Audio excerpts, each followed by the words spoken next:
చేస్తానని ఈటెల రాజేందర్ అన్నారు. ఇక తెలంగాణ మంత్రులు ఎమ్మెల్యేలు ఎవరు సంతృప్తిగా లేరని ఈటెల రాజేందర్ విమర్శించారు.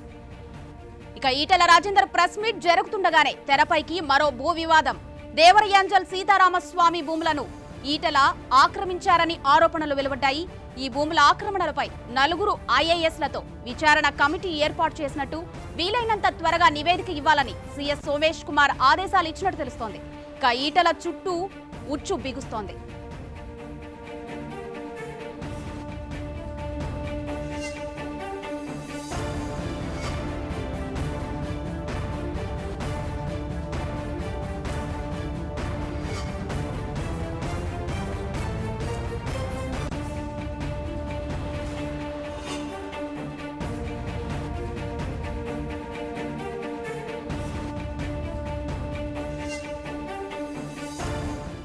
ఇక ఈటెల చుట్టూ ఉచ్చు బిగుస్తోంది. దీనికి సంబంధించి మరింత సమాచారం మా ఇన్పుట్ ఎడిటర్ కళ్యాణ్ అందిస్తారు. కళ్యాణ్, జాహ్నవి, తెలంగాణ నిన్నటి వరకు తెలంగాణ మంత్రిగా ఉన్న ఈటెల రాజేందర్ చుట్టూ ఉచ్చు బిగుస్తుంది. అటు ఈటెల రాజేందర్ కూడా సీఎం కేసీఆర్తో టీఆర్ఎస్ పార్టీతో తాడో పేడో తేల్చుకునేందుకు రెడీ అయిపోయిన పరిస్థితి మనకు కనిపిస్తుంది.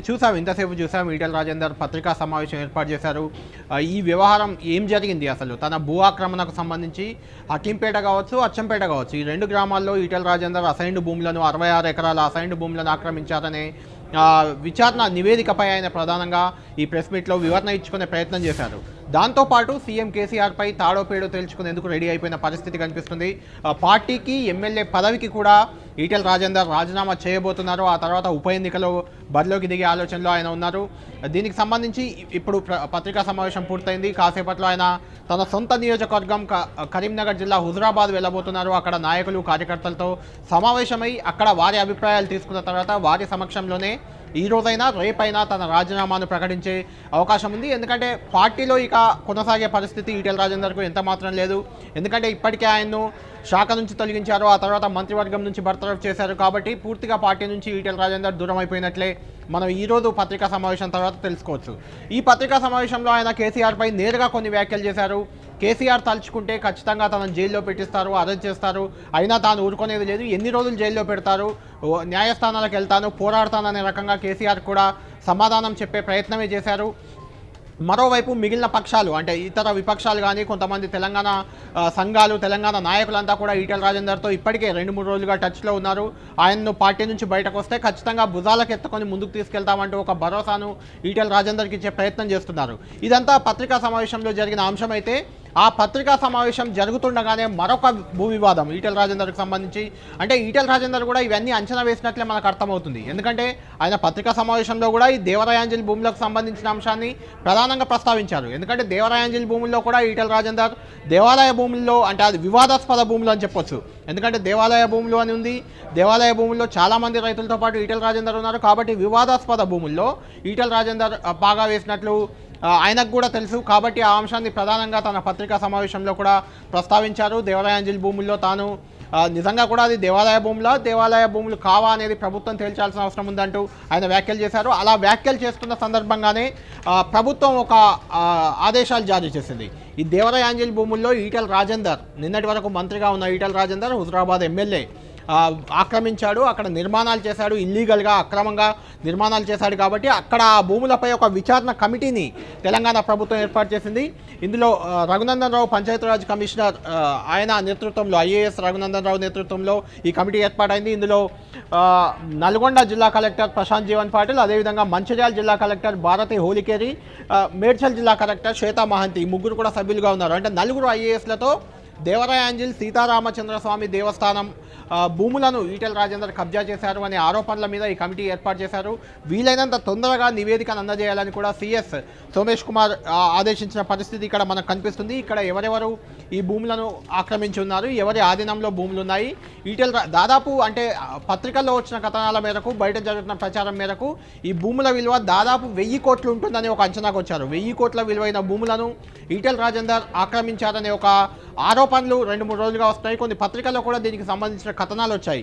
దీన్ని బేస్ చేసుకుని ఇప్పుడు ప్రభుత్వం ఈ కమిటీని ఏర్పాటు చేసినట్లు ఈ జీవోలో, ఈ ఉత్తర్వుల్లో స్పష్టంగా పేర్కొంది. సీఎస్ సోమేష్ కుమార్ పేర్కొన్నారు. ఇది కూడా 1-2 రోజుల్లో దీనికి సంబంధించిన నివేదిక కూడా రాబోతుంది. ఒకటి అచ్చంపేట, హకీంపేట, ఆ 2 గ్రామాల్లో ఉన్న అసైన్డ్ భూముల ఆక్రమణ, అక్కడ పట్టా భూముల్లో అంటే వ్యవసాయ భూములను వ్యవసాయేతర భూములుగా కన్వర్ట్ చేయడం, మూడోది అటవీ సంరక్షణ చట్టం కింద చెట్లను కొట్టివేయడం, రహదారులు వేయడం, ఇలాంటి ఏవి కూడా ఈటెల రాజేందర్ అనుమతి లేకుండా చేశాడంటూ నిన్న మెదక్ జిల్లా కలెక్టర్ హరీష్ నివేదిక ఇచ్చారు. ఇప్పుడు కొత్తగా దేవరాయాంజలి భూములకు సంబంధించిన భూ వివాదంలో కూడా ఈటెల రాజేందర్ ఇరుక్కున్నారు. ఈ భూముల ఆక్రమణకు సంబంధించి ఆయన 6.5 ఎకరాలని చెప్తున్నారు. కాకపోతే అక్కడ ఇంకా ఎక్కువ భూములు ఈయన బినామీల పేర్ల, ఈటెల బినామీ పేర్లతో ఉన్నాయి. ఈటెల కుటుంబ సభ్యులపై 6.5 ఎకరాలే ఉన్నప్పటికీ మిగిలిన భూములు చాలా వరకు కూడా ఈటెల రాజేందర్ బినామీల పేర్ల ఉన్నాయని ఒక ప్రభుత్వం భావిస్తుంది. ఈ నేపథ్యంలోనే దీనికి సంబంధించి 4 ఐఏఎస్లతో కమిటీ వేయడం అనేది చాలా ఆసక్తికర అంశంగా మనం చెప్పుకోవచ్చు. ఎందుకంటే చాలా పెద్ద ఎత్తున అక్కడ భూములు ఉన్నాయి కాబట్టి 100 ఎకరాల భూములు, దేవాలయ భూములు, సీతారామచంద్ర స్వామి దేవాలయ భూములు ఉన్నాయి. ఈ 100 ఎకరాల్లో ఈటెల రాజేందర్ ఎన్ని ఎకరాల్లో పాగా వేశారనేది తేల్చేందుకు, అంటే ఈటెల రాజేందర్ కావచ్చు, ఆయన బినామీలు కావచ్చు, ఎక్కడెక్కడ పాగా వేశారని తేల్చేందుకు ఇప్పుడు ఈ కమిటీ ఏర్పాటైంది. దీంతో మరొక వివాదం కూడా ఈటెల రాజేందర్ చుట్టూ బిగుస్తుంది. ఇక మూడవ అంశం, ఈటెల రాజేందర్ కూడా మనం చూసాం, ఆయన మీడియా సమావేశంలో కూడా ప్రస్తావించారు. గతంలో అంటే ఆర్థిక మంత్రిగా ఉన్నప్పుడు తెలంగాణ కేసీఆర్ మొదటి దఫా ముఖ్యమంత్రిగా ఉన్నప్పుడు ఈటెల రాజేందర్ ఆర్థిక మంత్రిగా, అదేవిధంగా పౌర సరఫరాల శాఖ మంత్రిగా కూడా ఉన్నారు, సివిల్ సప్లై శాఖ మంత్రిగా కూడా ఉన్నారు. ఆ సివిల్ సప్లై శాఖ మంత్రిగా ఈటెల రాజేందర్ ఉన్నప్పుడు కొన్ని అవినీతి అక్రమాలు జరిగాయి. అందులో పెద్ద స్కామ్ జరిగింది. దాదాపు 2-3 వేల కోట్ల రూపాయల విలువైన స్కామ్ జరిగిందంటూ కూడా అప్పట్లో కథనాలు వచ్చాయి. అప్పుడు సివిల్ సప్లై ఎండీగా ఉన్న కొంతమందితో కలిసి మంత్రి, ఎండీ వీళ్ళంతా కలిసి కొంత స్కామ్ చేశారనే ఒక ఆరోపణలు అయితే అప్పట్లో చాలా బలంగా వచ్చాయి. ఈ నేపథ్యంలో ఇప్పుడు ఆ వివాదం కూడా తెరపైకి వచ్చే అవకాశం ఉంది. ఎందుకంటే ఈటెల రాజేందర్ స్వయంగా చెప్పారు, సివిల్ సప్లైలో కూడా నన్ను ఇరికించే ప్రయత్నం ప్రభుత్వం చేస్తుంది అంటూ ఆయన్నే వ్యాఖ్యానించిన నేపథ్యంలో గతంలో వచ్చిన ఆరోపణలు ఏవైతే ఉన్నాయో వాటికి సంబంధించి కూడా ప్రభుత్వం కొంత దృష్టి పెట్టే అవకాశం అయితే కనిపిస్తుంది. ఖచ్చితంగా దానికి సంబంధించి కూడా మరొక కమిటీ ఈరోజు రేపు ఏసీ సివిల్ సప్లైలో ఏం జరిగిందనేది వెలికి తీసే అవకాశం అయితే మనకు స్పష్టంగా కనిపిస్తుంది. ఇవి అన్నీ ఒక ఎత్తు అయితే మరొక ముఖ్యమైన అంశంపై కూడా ప్రభుత్వం ఫోకస్ చేసినట్లు అర్థమవుతుంది. గత ఏడాది అంటే కరోనా తీవ్రంగా ఉన్న సమయంలో 2020లో ఈటెల రాజేందర్ ఒక జమునా ఫార్మా అనే ఒక కంపెనీ పెట్టినట్లు ఒక ఆరోపణ అయితే వస్తుంది. అది ఎంతవరకు నిజం అనేది తేలాల్సింది. అయితే కరోనా తీవ్రంగా ఉన్న సమయంలో ఒక ఫార్మాస్యూటికల్ కంపెనీని ఆరోగ్య శాఖ మంత్రిగా ఉన్న ఈటెల రాజేందర్ కుటుంబం ఎందుకు పెట్టింది, దాని ద్వారా ఏం చేసింది అనేది కూడా మరొక విచారణ కూడా ప్రభుత్వం చేసే అవకాశం ఉన్నట్లు మనకు తెలుస్తుంది. ఓవరాల్గా చూసినప్పుడు ఈటెల రాజేందర్ ప్రభుత్వంతో కేసీఆర్తో సఖ్యంగా ఉన్నప్పుడు చేసిన అక్రమాలు కావచ్చు, తప్పులు కావచ్చు, కబ్జాలు కావచ్చు, ఆరోపణలు కావచ్చు, వీటన్నిటిపై కూడా ప్రభుత్వం ఇప్పుడు సీరియస్గా దృష్టి పెట్టింది. దీనిపై పూర్తి స్థాయిలో విచారణ జరిపే అవకాశం ఉంది. అయితే దీనికి ఈటెల రాజేందర్ కూడా ధీటుగానే స్పందిస్తున్నారని చెప్పొచ్చు. గతంలో తాను సామాన్యునిగా ఉన్నాను, మళ్ళీ ఆ స్థాయికైనా పోతాను, కానీ ఆత్మగౌరవం చంపుకొని మాత్రం బతకలేను, టీఆర్ఎస్ పార్టీకి ఎమ్మెల్యే పదవికి కూడా రాజీనామా చేస్తాను, ఎన్నికల్లోనే తేల్చుకుంటాను, కేసీఆర్తో తాడోపేడో తేల్చుకుంటాను అనే రకంగా ఈటెల రాజేందర్ అంచర్లతో వాళ్ళతో వ్యాఖ్యలు ఉన్నాయి. ఇప్పుడు హుజురాబాద్ నియోజకవర్గానికి ఈటెల రాజేందర్ వెళ్ళాక అక్కడ వాళ్ళందరితో కూడా అంచర్లంతా ఇప్పటికే అక్కడ ఉన్నారు. భారీ ర్యాలీగా అంటే భారీ కాన్వాయ్తో కొంత వెళ్ళే అవకాశం ఉన్నట్లు మనకు తెలుస్తుంది. షామీర్పేట నుంచి హుజురాబాద్ వరకు కూడా భారీ కాన్వాయ్తో ఇప్పటికే అంచర్లు చాలామంది షామీర్పేటలోనే ఆయన నివాసానికి వచ్చున్నారు. వాళ్ళందరితో కలిసి ఆయన హుజురాబాద్ కాసేపట్లో బయలుదేరి వెళ్ళబోతున్నారు. అక్కడికి వెళ్ళాక అక్కడ కార్యకర్తలు, నాయకులతో కలిసి మాట్లాడాక భవిష్యత్ కార్యాచరణ ప్రకటించే అవకాశం ఉంది. అయితే ప్రస్తుతానికి మాత్రం ఈటెల రాజేందర్కు రాజకీయ వర్గాలు అంటే విపక్షాల నుంచి తప్ప టీఆర్ఎస్ పార్టీ నుంచి ఎక్కడా మద్దతు పెద్దగా రావట్లేదు. హుజురాబాద్ నియోజకవర్గంలో కూడా పార్టీ 2గా చీలిపోయింది. ఒకటి టీఆర్ఎస్ అనుకూల వర్గంగా, మరొకటి ఈటెల అనుకూల వర్గంగా చీలిపోయిన నేపథ్యంలో ఈటెల రాజేందర్ రాజకీయ భవిష్యత్తు ఎలా ఉండబోతుంది, ఆయన వేరే పార్టీ వాళ్ళతో కలిసి అంటే ఏదైనా పార్టీలో చేరి ఆ పార్టీలోకి వెళ్ళిపోతారా, లేదంటే అసమ్మతివాదులు కానీ, కొంతమంది అసంతృప్తిగా ఉన్న తెలంగాణ వాదులు కానీ వీళ్ళందరినీ కలుపుకొని ఒక పార్టీ పెట్టే ప్రయత్నం ఏమైనా చేస్తారా అన్నది మాత్రం ఆసక్తి చెప్తుంది. ఏది ఏమైనా రానున్న రోజుల్లో ఈటెల రాజేందర్ వర్సెస్ కేసీఆర్ మధ్య ఒక వాతావరణం అయితే చాలా హీట్గా ఉండే అవకాశం ఉంది. అక్కడ ఉన్న ఎమ్మెల్యేలు, మంత్రులు కూడా ఎవరూ ఆత్మగౌరవంతో సంతృప్తిగా లేరంటూ ఈటెల రాజేందర్ వ్యాఖ్యలు చేసిన నేపథ్యంలో వాళ్ళలో ఎవరినైనా ఈటెల ఆకర్షించే ప్రయత్నం చేస్తారా, తన వైపు తిప్పుకుంటారా అనే ఒక చర్చ కూడా జరుగుతుంది. అయితే ఇప్పుడు వాతావరణాన్ని అంచనా వేస్తే మాత్రం ఏ ఒక్కరు కూడా టీఆర్ఎస్ పార్టీని వీడి ఈటెలకు మద్దతు ఇవ్వడం కానీ, ఈటెలతో వెళ్ళడం కానీ జరిగే పరిస్థితి కనిపించట్లేదు. కేవలం హుజురాబాద్ నియోజకవర్గానికి మాత్రమే ఈటెల రాజేందర్ పరిమితమై ముందుకెళ్లే అవకాశాలు అయితే మనకు స్పష్టంగా కనిపిస్తున్నాయి. జాహ్నవి, అలాగే కళ్యాణ్ ఆయన ప్రెస్ మీట్ జరుగుతున్న టైంలోనే మరో భూ వివాదం తెరపైకి వచ్చింది. దేవరాయాంజల్ సీతారామస్వామి భూములకు సంబంధించి ఈటెల ఆక్రమించారు అనేసి. ఇప్పుడు దేవరాయాంజల్ భూముల కమిటీకి సంబంధించి రిపోర్ట్ ఎప్పటిలోపు వచ్చే అవకాశం ఉంది? ఇందులో జాహ్నవి ఇందులో స్పష్టంగా పేర్కొన్నారు, the committee shall submit A report to the government at the earliest. అంటే వీలైనంత త్వరగా దీన్ని నివేదిక ఇవ్వాలని కోరారు. ఎందుకంటే ఇది ఇప్పటి అంశం కాదు, చాలా రోజుల నుంచి భూ వివాదం ఉంది. దేవరాయంజల్లోని సీతారామచంద్ర స్వామి ఆలయ భూములు వివాదాస్పద భూములుగా ఉన్నాయి. ఆ భూములు దేవాలయ భూములని కొంతమంది కావని కొంతమంది అక్కడ చెప్తున్న పరిస్థితి. దీనిపై గతంలో కూడా కొన్ని కమిటీలు పనిచేశాయి. ఇప్పుడు ఈ కమిటీ ఇవ్వబోయే రిపోర్ట్ అనేది చాలా కీలకంగా మారింది.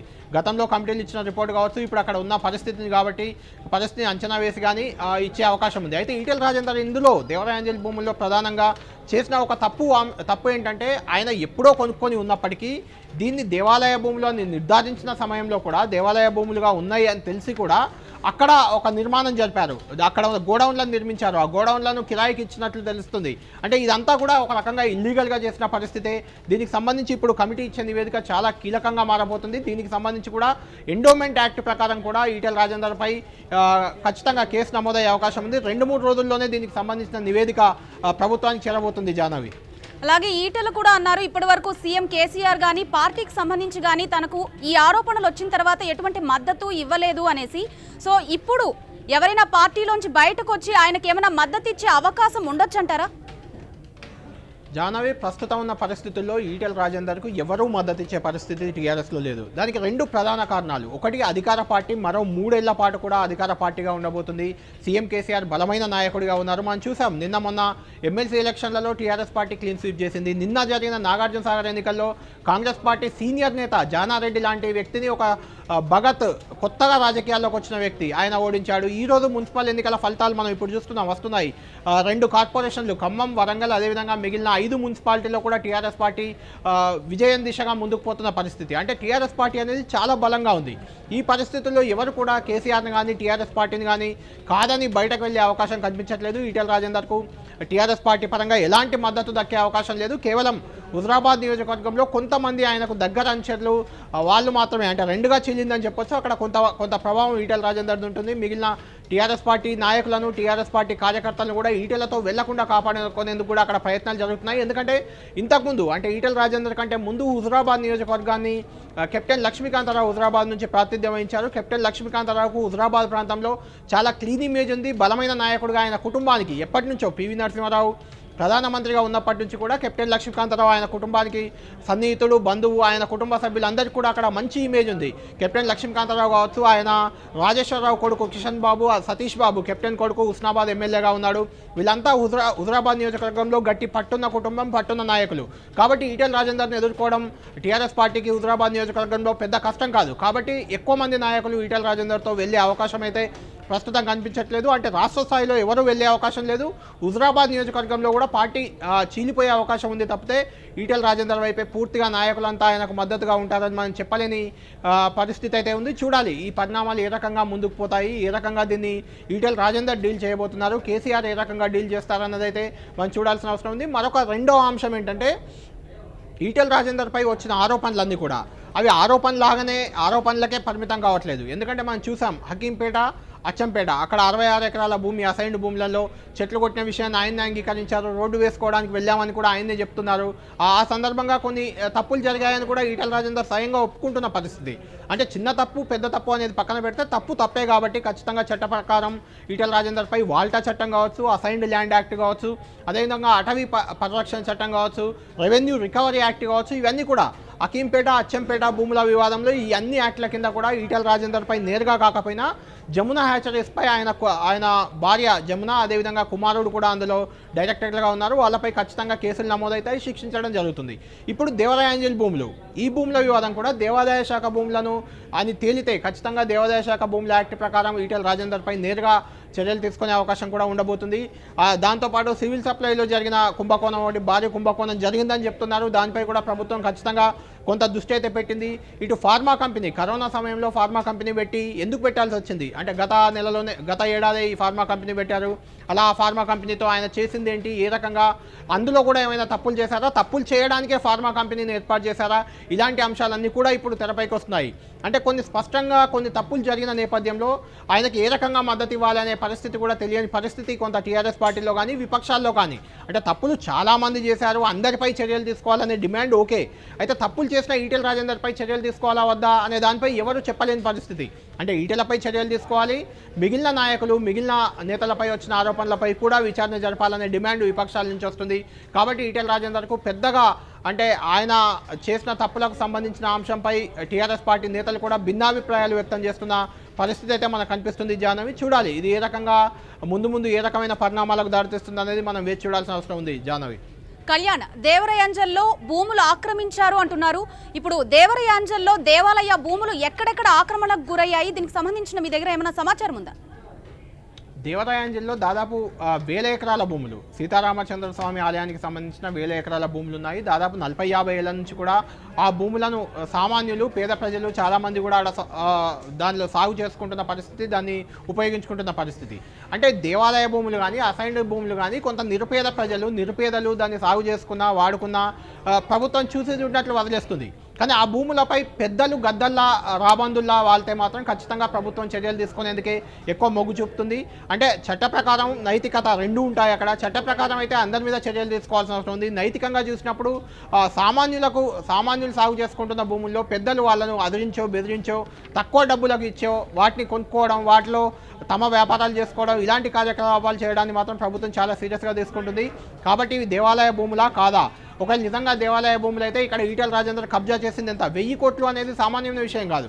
ఆ 1000 కోట్ల భూములను ఆయన ఆక్యుపై చేసుకోవడం అనేది, అంటే ఎవరి ఆధీనంలోనూ ఉన్నప్పటికీ అవి దేవాలయ భూములు, వేరే ఎవరో పేదల ఆధీనంలో ఉన్నప్పటికీ వారికి నయానో భయానో డబ్బులు ఇచ్చి ఈటెల రాజేందర్ ఏమైనా తీసుకున్నారా? ఇలాంటి అంశాలన్నీ కూడా ఇప్పుడు ఈ విచారణ కమిటీ నివేదికలో వెలుగు చూడబోతున్నాయి. నిజంగా ఈటెల రాజేందర్ అందులో ఆక్యుపై చేసి వాటి కబ్జా చేసి ఉంటే ఆయన కానీ ఆయన బినామీలు కానీ ఖచ్చితంగా దీనిపై కూడా ప్రభుత్వం కఠిన చర్యల దిశగానే ముందుకు పోయే అవకాశం మనకు కనిపిస్తుంది. దీనికి ఒకే ఒక సొల్యూషన్ ఈటెల రాజేందర్కు ఉంది, కోర్టుకు వెళ్ళి స్టే తెచ్చుకోవడం. కోర్టుకు వెళ్ళి తనను అరెస్ట్ చేయకుండా స్టే తెచ్చుకునేందుకు ఈటెల రాజేందర్ ప్రయత్నించవచ్చు. చూడాలి ముందు ఈ రాజకీయం ఏ రకంగా మారబోతుంది. ఈటెల రాజేందర్ను నిజంగానే అంటే ఆయన చేసిన కబ్జాలు, ఆక్రమణలు ఇవన్నీ నిజమైతే అరెస్ట్ చేసే అవకాశం కూడా ఉంటుంది. అరెస్ట్ చేస్తారా, ప్రభుత్వం ఏ రకంగా ఆలోచన చేస్తుంది అనేది మనం వేచి చూడాల్సిన అవసరం ఉంది. జాహ్నవి, కళ్యాణ్, అదేవిధంగా ఇంకో ప్రశ్న ఏంటంటే ప్రస్తుతం ఆక్రమణ స్థాయి ఎంత మేర ఉండొచ్చు? అలాగే ఆక్రమణదారుల వద్ద ఉన్న డాక్యుమెంట్స్ ఏంటి అసలు? దేవాలయాంజల్ భూములకు సంబంధించి దాదాపు 1500 ఎకరాల వరకు దేవాలయ భూములుగా చెప్తున్నారు. ఇందులో 6.5 ఎకరాలు మాత్రమే తాను కొనుక్కున్నానని ఈటెల రాజేందర్ చెప్తున్నాడు. అయితే 6.5 ఎకరాలతో పాటు చుట్టుపక్కల ఉన్న చాలామంది నుంచి కూడా భూమిని అంటే వాళ్ళకు అమ్మడానికి రైట్ లేకపోయినా వాళ్ళ నుంచి కూడా భూమిని ఈటెల రాజేందర్ కొనుక్కున్నట్లు కొంత ఆధారాలు అయితే ఉన్నాయి. ఆయన బినామీల పేర్లతో కొంత ఉన్నట్లు, అదేవిధంగా అక్కడ గోడౌన్లో నిర్మించి సివిల్ సప్లై మంత్రిగా గోడౌన్లను కూడా సివిల్ సప్లై శాఖకే కిరాయికి అద్దెకు ఇచ్చినట్లు గుర్తించారు. దీనికి సంబంధించి ఇప్పుడు ఈ విచారణ కమిటీ నివేదికనే పూర్తి స్థాయిలో తేల్చబోతుంది. ఇందులో నిజంగా పేదలు మొదటి నుంచి ఎవరైతే దీన్ని సాగు చేసుకుంటూ ఆ దేవాలయ భూముల్లో ఉన్నారో వాళ్లకు ఈ భూములను అప్పగించడం, అదేవిధంగా ఎవరైనా పెద్దలు ఇలాంటి ఈటెల రాజేందర్ లాంటి వాళ్ళు ఎవరైనా అక్కడ కొనుక్కున్నా, దాన్ని కబ్జా చేసినా, ఆక్రమించినా వాటిని ప్రభుత్వం వెనక్కి తీసుకొని దేవాలయ శాఖ అప్పగించే అవకాశాలు అయితే మనకు కనిపిస్తున్నాయి. చూడాలి రఘునందన్ రావు నేతృత్వంలోని ఈ కమిటీ ఏం రిపోర్ట్ ఇవ్వబోతుంది, ఆ తర్వాత ప్రభుత్వం ఏం చేయబోతుంది అనేది మనం వేచి చూడాలి. జాహ్నవి, అలాగే కళ్యాణ్, ఆక్రమణలో ఉన్న భూములకు ప్రభుత్వం నుంచి అనుమతులు ఉన్నాయా? ఇవి దేవాదాయ శాఖ భూములు, వివాదాస్పద భూములు. వీటికి సంబంధించి ఎలాంటి అనుమతి కానీ వాళ్ళ నుంచి ఎలాంటి ట్యాక్స్ కానీ ప్రభుత్వం ఇప్పటి వరకు వసూలు చేయట్లేదు, చేయబోదు కూడా. ఎందుకంటే అవి దేవాలయ భూములు, వివాదాస్పద భూముల్లోనే రెవెన్యూ రికార్డులుగా ఉన్నాయి. అయితే అలాంటి భూములను అంటే వివాదాస్పద భూములు అని తెలిసి కూడా కొనుగోలు చేయడం అనేది ఖచ్చితంగా తప్పుడు చర్య అవుతుంది. అది కొంత నిరుపేదలు తెలియక కొనుక్కున్నవారు, తెలియక జరిగింది అంటే దాన్ని అర్థం చేసుకోవచ్చు. కానీ ఈటెల రాజేందర్ గతంలో 6.5 ఎకరాలు కొన్నప్పటికీ ఆ తర్వాత కూడా చాలాసార్లు అంటే బినామీ పేర్లతో, రకరకాల పేర్లతో కూడా అక్కడ భూములను కొన్నట్లయితే ప్రభుత్వం గుర్తించింది. అలా గుర్తించిన నేపథ్యంలోనే ఇప్పుడు ఈ విచారణ కమిటీని ఏర్పాటు చేసింది. కాబట్టి విచారణ కమిటీ కూలంకుషంగా అక్కడికి వెళ్ళి అక్కడ రైతుల నుంచి, ఇంతకుముందు చూసాం కదా మనం 2 రోజుల క్రితం అచ్చంపేట, హకీంపేటలో ఏ రకంగా అయితే అధికారులు అక్కడికి వెళ్ళారో, నేరుగా క్షేత్రస్థాయికి వెళ్ళి అక్కడ పర్యటించి అక్కడ బాధితుల నుంచి వాంగ్మూలం నమోదు చేస్తున్నారో, ఇప్పుడు కూడా ఇక్కడ ఈ దేవాలయ భూములను ఎవరైతే తమ ఆధీనంలో ఉంచుకున్నారో నిరుపేదలు కావచ్చు, స్థానికులు కావచ్చు, వాళ్ళందరి నుంచి కూడా అభిప్రాయాలు తీసుకోబోతున్నారు. అక్కడ ఈటెల రాజేందర్ ఆధీనంలో ఎంత భూమి ఉంది అనేది లెక్క తెలిసే అవకాశం అయితే ఇప్పుడు కనిపిస్తుంది. దాదాపు దేవాదాయ శాఖకు సంబంధించి సీతారామచంద్ర స్వామి ఆలయ భూములుగా 1500 ఎకరాలకు పైగా అక్కడ ఉన్నట్లు తెలుస్తుంది. ఇందులో ఈటెల రాజేందర్ చేతిలో ఎంత ఉంది అనేది లెక్క తెలిసేందుకే ఇప్పుడు ఈ విచారణ కమిటీ అనేది పనిచేయబోతుంది. 2-3 రోజుల్లోనే దీనికి సంబంధించిన నివేదిక కూడా ప్రభుత్వానికి చేరే అవకాశం మనకు కనిపిస్తుంది. జాహ్నవి, అలాగే కళ్యాణ్, ఆక్రమణదారులు ఎలాంటి నిబంధనలు ఉల్లంఘించారు? అదేవిధంగా ఆక్రమణదారుల వెనక ఎవరైనా బినామీలు ఉండే అవకాశం ఉందా? వాళ్ళు ఎవరు?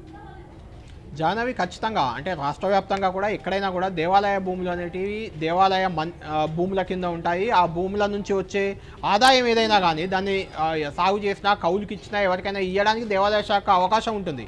వాళ్ళు అలా ఇచ్చినప్పుడు దాని నుంచి వచ్చే ఆదాయాన్ని దేవాలయ అభివృద్ధి కోసం వినియోగించేందుకు ఆ భూములను గతంలో పెద్ద పెద్ద భూస్వాములు ఆ భూములను దేవాలయాలకు అట్లా ఇచ్చారు. ఆ దేవాలయ భూములపై వచ్చే ఆదాయాన్ని పూర్తిగా దేవాలయ అభివృద్ధి కోసం వాడుకుంటూ ఉంటారు. అయితే అలా ఎక్కువ సంఖ్యలో వేల ఎకరాలు, వందల ఎకరాల్లో భూములు వచ్చిన చాలా చోట్ల కూడా ఇలాంటి ఆక్రమణలు చోటు చేసుకున్నాయి. అయితే ఈ దేవరాయంజల్ అనేది నగరానికి చాలా దగ్గరగా ఉంది కాబట్టి చాలా విలువైన భూములు, వేల కోట్ల రూపాయల విలువైన భూములు, ఇందులో దాదాపు 1000 కోట్ల విలువైన భూములు ఈటెల రాజేందర్ ఆధీనంలోనే ఉన్నాయంటున్నారు. కాబట్టి చాలామంది పెద్దలు కూడా ఇందులో హస్తం ఉండొచ్చు, ఇంకా చాలామంది కూడా ఇందులో ఆక్రమణలో ఉండొచ్చు. అవన్నీ కూడా ఇప్పుడు విచారణ కమిటీ ద్వారా నిగ్గు తేల్చి అక్కడ నిజంగా నిరుపేదలు మొదటి నుంచి కూడా వాటిని సాగు చేసుకుంటున్న వారు ఎవరైనా ఉంటే వారికే ప్రభుత్వం ఇచ్చే అవకాశం ఉంది. కానీ ఇలాంటి బినామీలు కానీ, ఈటెల రాజేందర్ కుటుంబ సభ్యులు కానీ వీళ్ళ చేతిలో ఉన్న భూములను స్వాధీనం చేసుకోవడంతో పాటు ఎండోమెంట్ యాక్ట్ కింద వీళ్ళపై చర్యలు తీసుకునే అవకాశం కూడా స్పష్టంగా కనిపిస్తుంది. జాహ్నవి, అలాగే ఇప్పుడు దేవాదాయ భూముల ఆక్రమణల ద్వారా ఎంత నష్టం జరిగి ఉండొచ్చు? ఇక ఆక్రమణదారులపై ఎలాంటి చర్యలు తీసుకునే అవకాశం ఉంది ప్రభుత్వం? అంటే దేవాలయ సీతారామచంద్రస్వామి ఆలయ అభివృద్ధి కోసం వాడాల్సిన ఈ భూముల ఆదాయాన్ని చాలామంది తమ చేతుల్లో పెట్టుకున్న నేపథ్యంలో దీనికి సంబంధించి ఇప్పటి వరకు ఎలాంటి రెవెన్యూ, అంటే గవర్నమెంట్కు, ప్రభుత్వానికి ఎలాంటి రెవెన్యూ కూడా రావట్లేదు. అవి దేవాలయ భూములుగానే రికార్డులో ఉన్నాయి. కానీ వాస్తవానికి అవి ఈటెల రాజేందర్ లాంటి వాళ్ళు, స్థానికులు కొంతమంది ఆధీనంలో ఉన్న నేపథ్యంలో వాటి నుంచి పైసా ఆదాయం కూడా ప్రభుత్వానికి చేరట్లేదు. కాబట్టి దీనిపై విచారణ జరిపిన తర్వాత ఏ భూములు ఎవరు ఆక్రమించారు, ఎక్కడెక్కడ ఎంత భూములు ఉన్నాయని తెలుసుకొని దాన్ని మళ్ళీ సీతారామచంద్రస్వామి ఆలయానికి స్వాధీనం చేసుకునే అవకాశం అయితే ఖచ్చితంగా ఉంది. ఇప్పుడు అధికారులు రంగంలోకి దిగితే కానీ అసలు అక్కడ ఎంత భూమి ఉంది, ఎంత భూమి ఆక్రమణలో ఉంది, ఎంత భూమి సీతారామచంద్రస్వామి ఆలయ ఆధీనంలోనే ఇంకా ఉంది అనేది తేల్చాల్సిన పరిస్థితి ఉంది. గతంలో కూడా వైఎస్ రాజశేఖర రెడ్డి ముఖ్యమంత్రిగా ఉన్నప్పుడు కూడా ఒక కమిటీ ఏర్పాటు చేశారు. ఆ కమిటీ ఇచ్చిన నివేదిక ఉంది. దాన్ని ఒకసారి పరిశీలించి ఆ తర్వాత కూడా ఇంకా ఏమైనా ఆక్రమణలు జరిగాయా, అప్పుడు ఆ నివేదిక ఇచ్చిన తర్వాత కూడా కొంత ఆక్రమణలు జరిగినట్లు తెలుస్తుంది. ఆక్రమణలు అంటే వేరే చేతులు మారడం, భూములు చేతులు మారడం, కొంతమంది నుంచి ఈటెల రాజేందర్ తీసుకోవడం, లేదంటే మరికొంతమంది పెద్దలు తీసుకోవడం, ఇలాంటి కార్యకలాపాలు అక్కడ యథేచ్ఛగా సాగుతున్నట్లయితే ప్రచారం జరుగుతుంది. అక్కడ షెడ్లు అంటే నిర్మాణాలు కూడా చేయొద్దు. ఒకటి దేవాలయ భూములను ఎవరైనా తీసుకొని ఉంటే కొంత సాగు చేసుకుంటే కొంత వెసులుబాటు ఇస్తారు, కానీ అక్కడ ఎలాంటి నిర్మాణం చేయడానికి కూడా అవకాశం ఉండదు. కానీ ఈటెల రాజేందర్ అదే స్థలంలో గోడౌన్లను నిర్మించి వాటిని అద్దెకు ఇచ్చినట్లు కూడా తెలుస్తుంది. కాబట్టి దీన్ని కూడా సీరియస్గా తీసుకునే అవకాశం ఉంది. ఒకవేళ ఇది నిజమైతే ఆ గోడౌన్లను కానీ, హకీంపేట, అచ్చంపేటలో ఉన్న అసైన్ ల్యాండ్లో నిర్మించిన షెడ్లను కానీ కాసేపట్లో అంటే 3-4 గంటల ప్రాంతంలో కూల్చే అవకాశాలు కూడా ఉన్నాయి. ఇప్పుడు అచ్చంపేట, హకీంపేటకు అధికారులు వెళ్ళి అక్కడ ఫామ్ హౌస్ ఏదైతే కోళ్ల ఫామ్కు సంబంధించిన షెడ్లు ఈటెల రాజేందర్ అసైన్డ్ భూమిలో నిర్మించాడో వాటిని కూల్చే అవకాశం ఉన్నట్లు కూడా మనకు తెలుస్తుంది. చూడాలి ప్రభుత్వ యంత్రాంగం ఏ రకంగా ముందుకు పోతుంది. ఈ రోజు రేపు పూర్తిగా కూడా ఈటెల రాజేందర్ భూ వివాదం చుట్టూ, ఈటెల రాజేందర్ రాజకీయ భవితవ్యం చుట్టే రాష్ట్ర రాజకీయాలు మొత్తం తిరిగే అవకాశం మనకు కనిపిస్తుంది. జాహ్నవి, కళ్యాణ్, అదే విధంగా పథకం ప్రకారమే తనపై ఇలాంటి ఆరోపణలు చేస్తున్నారని కూడా ఈటెల రాజేందర్ అనడం జరిగింది. ఇప్పుడు మరో భూ వివాదం కూడా తెరపైకి వచ్చింది. సో దీన్ని ఎలా చూడొచ్చు అంటారు? ఈటెల రాజేందర్ ఖచ్చితంగా ఇవన్నీ అంశాలు కూడా ఆయన ముందుగానే ఒక అంచనాకు వచ్చారు. ఎందుకంటే ప్రభుత్వం అనేది చాలా సీరియస్గా ఉంది. తాను చేసిన అసైన్డ్ భూములు కానీ ఇంకేదైనా తన అక్రమాలపై, తన భూ అక్రమాలకు సంబంధించి, తన వ్యవహార శైలికి సంబంధించి ప్రభుత్వం సీరియస్గా ఉంది. కాబట్టి ఒక్కొక్కటి బయటకు వస్తుందనే ఒక ముందస్తు ఆలోచనలోనే ఈటెల రాజేందర్ ఉన్నారు. మనం చూసాం 2 రోజుల క్రితం ఆయన ప్రెస్ మీట్ పెట్టి కూడా ఇవే అంశాలు చెప్పారు.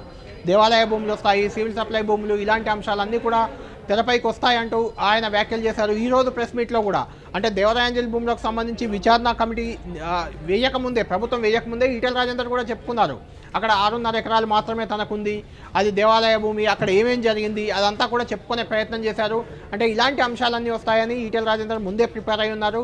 అన్నింటిని ఎదుర్కొనేందుకు ఆయన రెడీ అవుతున్న పరిస్థితి కనిపిస్తుంది. అయితే ఆయన చేసిన కొన్ని పొరపాట్లు ఇప్పుడు ఆయన మెడకు ఉచ్చులా బిగుసుకునే అవకాశం అయితే కనిపిస్తుంది. ఎందుకంటే ప్రభుత్వం ప్రతి అంశాన్ని, ఏ ఒక్క అంశాన్ని కూడా ఈటెల రాజేందర్ ఇప్పుడు మనం చెప్పుకున్న అంశాలన్నీ హకీంపేట, అచ్చంపేట భూములు కావచ్చు, దేవరాయంజల్ భూములు కావచ్చు, సివిల్ సప్లైలో జరిగిన కుంభకోణం కావచ్చు, ఫార్మా కంపెనీ ఈటెల రాజేందర్ ఎందుకు పెట్టారు, దాని ద్వారా ఏం చేశారన్నది కావచ్చు, ఇలాంటి అంశాలన్నీ కూడా వీటిపై విచారణ అనేది ఖచ్చితంగా జరిగి తీరుతుంది. జరిగినప్పుడు అన్ని అంశాలకు సంబంధించిన వాస్తవాలన్నీ కూడా వెలుగులోకి వచ్చే అవకాశం ఉంది. కాబట్టి ముందు జాగ్రత్తగానే ఈటెల రాజేందర్ ఈ అన్ని అంశాలను ఆయన్నే ముందు చెప్తున్న పరిస్థితి అయితే మనకు కనిపిస్తుంది.